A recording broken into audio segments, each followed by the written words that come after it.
Hey, it's Raven Tactical. I want to talk to you about food, right?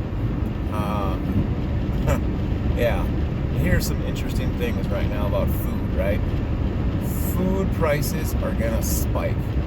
Last year we had terrible rains that flooded a lot of the feed crops and the corn, which they were gonna say we're gonna spike even just feeding the animals this year we had this pandemic where a lot of these places like the feed mills and grain mills are shutting down because of the virus going around. On top of it, there's several meat packing plants or meat processing plants that are completely shutting down because a third of their staff or a portion of their staff got infected, right?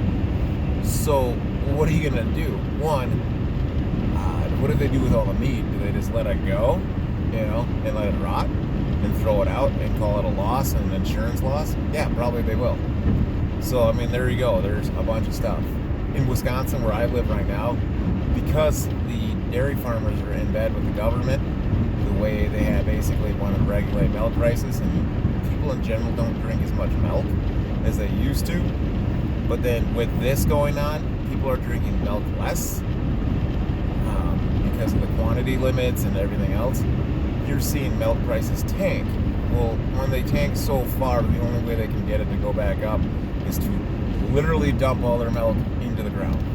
So they're doing that. A lot of places are just dumping their milk. They have to milk the cows, so I mean, it's not like you can stop milking cows. And some places are looking for people to donate the milk too, but they're dumping the bulk tanks right into the ground. I mean, it's sad, right?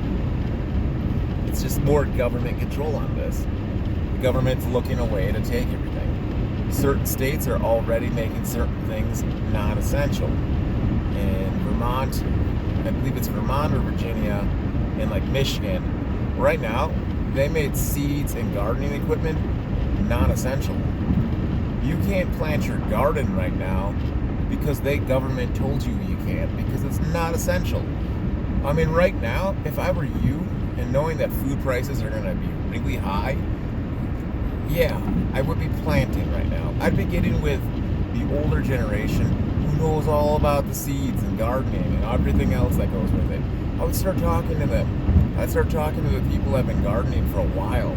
That guy on NPR that talks about all the things that I used to listen to NPR occasionally because there was nothing else to listen to, and he'd always talk about gardens and stuff.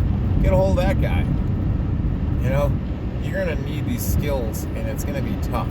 The problem is seeds. All the seed stores from I just call them non-GMO, but the non-hybrid seeds, they're sold out. Like Baker Creek and all these places, you can't even get the seeds anymore. And why? Because people saw the writing on the wall. Like prepping and all the homestead communities saw it before it got this way. So I mean, what you're left with is probably going to places like Farm and Fleet and getting normal seeds. So I mean, it's not a bad deal. Like what I'm going to tell you, the normal seeds aren't bad. It's just you can't regrow them. Like what would you do in a normal time before GMOs and big corporations took over farming? What used to happen is they would take the product and they would keep some of it. So the tomato, they'd dry it out and collect the seeds from it and regrow the plant.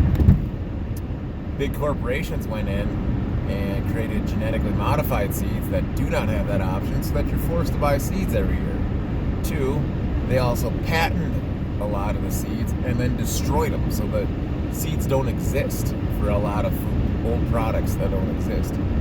So that's why a lot of people have dietary issues and all this other things that didn't exist before. So again, more government control. But you're going to be in the problems we're going to be seeing is food. You saw a run on toilet paper, a run on ammunition, guns. You're seeing a run on like churches and not being able to worship together. You're also going to see an entire run on food. Countries right now are hoarding food. China, who used to export a lot, is withholding food. They're holding food back. A lot of countries are. They don't know how it's going to work.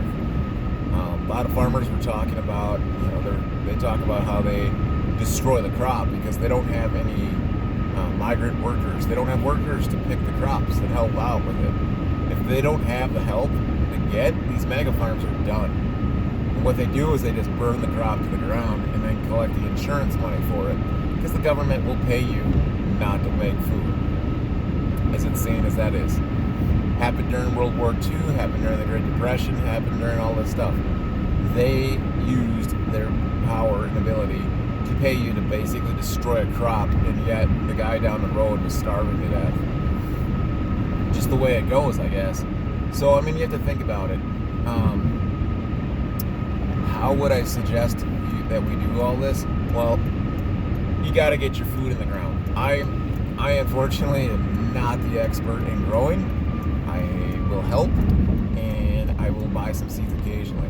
That is Mrs. Raven right there, and we're working desperately, and growing a garden is a multi-year process.